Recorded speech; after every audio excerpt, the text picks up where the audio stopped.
Maayong adlaw mga totoo ag mga inday, panibagong pag-asa, panibagong pagsasama. O ito pala yung mga nangyari sa araw ko totoo mga inday ho. Do masasabi ko gidi talaga na dumapugday ako mong.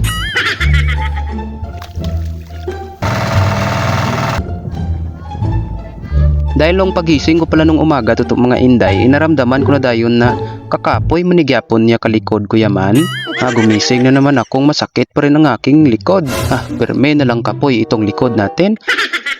Paglabas ko nga ng kwarto dito mga guys, nakita ko si JL na nagapanglaban na siya. Naalala ko man dayon na marami din akong labahin lumabas na muna ako dito to mga inday dahil bibili ako ng energy drink natin. Wala nang iba kundi ito ang Milo Everyday. Kaya hindi naman ako kumakape mga guys. Milo Everyday na lang yung tuturusin natin tuwing umaga kung nakikita nyo ba yung babae na yan na bumubuhat ng barbell? Ganyan ikaw ka strong kung iinom ka ng Milo everyday.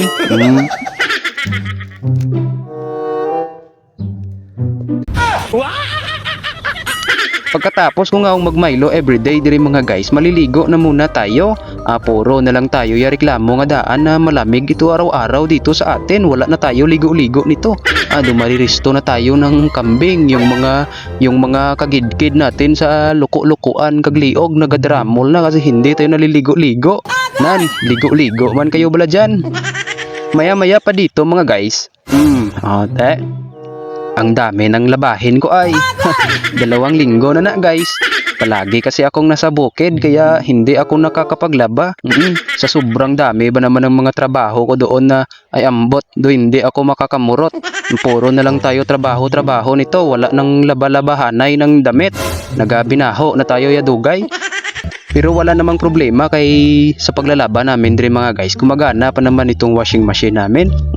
Pero yung dryer nito ay sira na. Amo na nagalilibog ang ulo ko kung paano ko patutuyuin yung mga damit ko. Amo na ganyan daw matatakan ako. Patutuyuin ko na lang to sa takip ng kaldero. Habang umaandar nga dito yung washing machine sa unang karga niya to mga inday, lumabas na muna ako kay bibili ako ng ulam. Kay tamad na kasi ako yung magluto. Tapos gagastos lang din naman ako sa mga sangkap na para sa lulutuin. Kundi bibili na lang ako yun ng luto doon sa labas. Rikta-rikta pa yung kain ko. Tapos kumain na ako diri mga guys. Tapos pagkatapos kong kumain, bumalik na naman ako sa paglalaba. Ang sipag-sipag kong maglaba ay amo na gani guys sa lahat ng mga dalaga dyan. Kung pipili gani kayo ng mga lalaki, mga lalaki isa lang pala. Kung pipili kayo ng lalaki na aasawahin nyo in the future, piliin nyo ang tulad ko.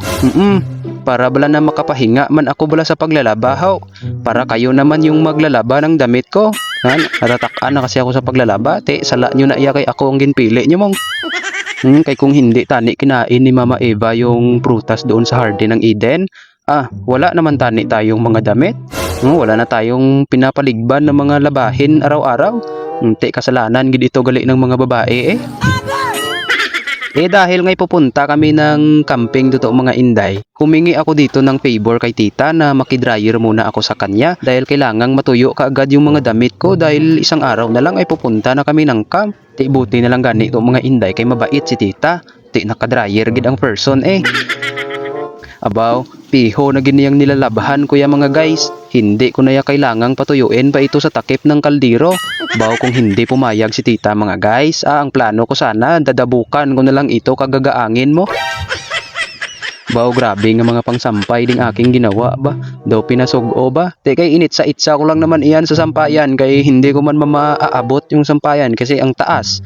Tapos yung hanger namin dito ay wala na maliban kasi sa mga kutsara naming nawawala. Yung pati hanger namin nauubos na din.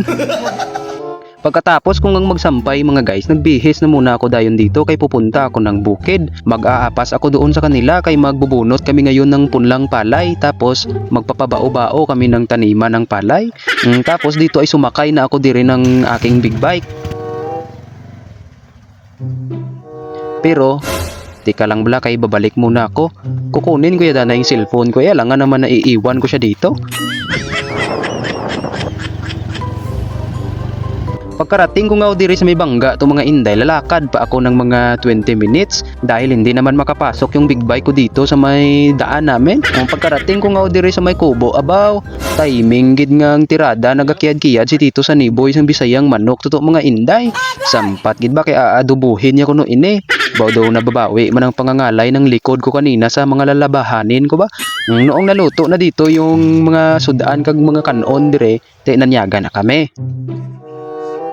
Pagkatapos namin kumain mga guys, dito ay pinapaandar nila yung water pump. Siniset up nila dito kay magpapasipsip daw ng tubig doon sa sapa. Kay papatunguhin doon sa may taniman ng palay para mabaubao na nila ni Tito Saniboy ni Tito Dines yung palayan.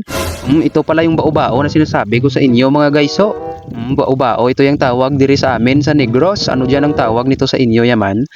Dayon, ako naman ito mga inday, inutusan ako ni Tito Saniboy na kukuhain ko daw yung habay doon sa may malapit sa kubo ni Nong Aming.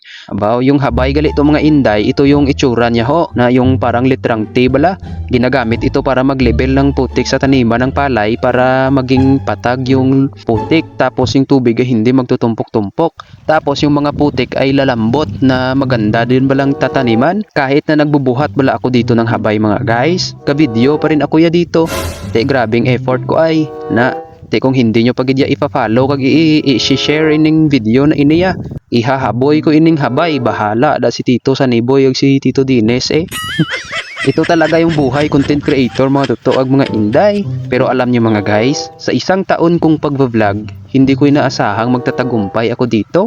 Kung nakikita nyo gani sa ibang mga content creators, dahil sa tagumpay nila sa pagva-vlog, kumikwentas na sila ngayon ng mga gold. O, di ba? Ang ganda tingnan. Eh ako naman yung mga guys, hindi naman ako yung magpapatalo sa kanila dahil habay pagidya-ganing kwintas ko dito. Ho. Kaya risto sila sa akin, ay mas malaki ang kwintas ko ya. Bawari man kwintas sa akin nga daw sobrang bigat man ibaliog man.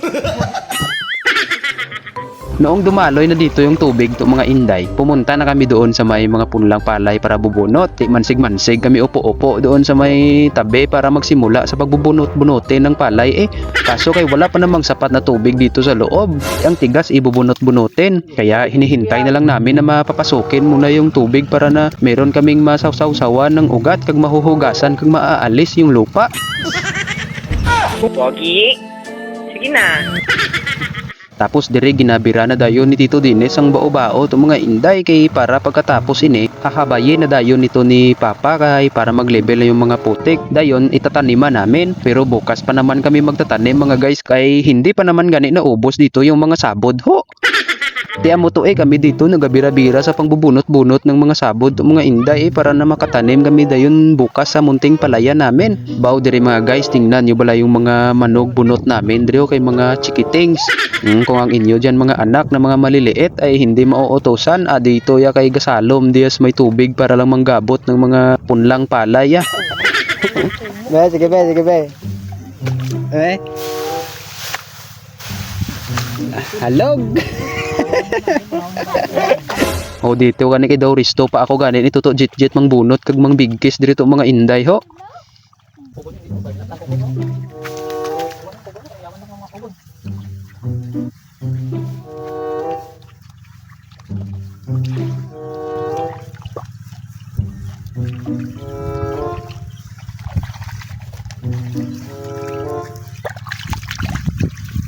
Uy, risto ba? Risto pa kung magigot ba?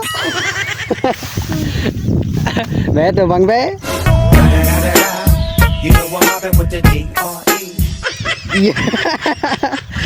Yung presyo pala ng isang bigkis na punlang palay dire mga to wag mga inday ay tag 2 bawat bigkis. O ay lang share ko lang. Hindi kasi kay unfair man bala guys mong. Sa dinami-dami ba naman ang binunot mo tapos 2 pesos lang isang bigkis? Mabuti pa noong bumubunot ako ng puting buhok ni Lula. Tig-piso pa yung piraso. Di kung ganon doon na lang ako magtatrabaho sa ulo ni Lula para malalaki-laki din ang kita ko. Halimbawa, ilalagay natin. Kumbaga sa isang araw makakabunot ako doon ng 5,000 na piraso ng buhok ni Lula. Sasaksakin na ako ni Lula noon dahil ubos na yung buhok niya. Kaya mo na gani guys, dito na lang ako sa may punla ng palay magbubunot. Kay baka bala na magpahinga ako ng maaga balahaw kay nakalbo na gali si Lola. Be, hanggang dito na lang kay magtatapusin pa namin ito sa pagbubunot ah. Bye-bye, ingat!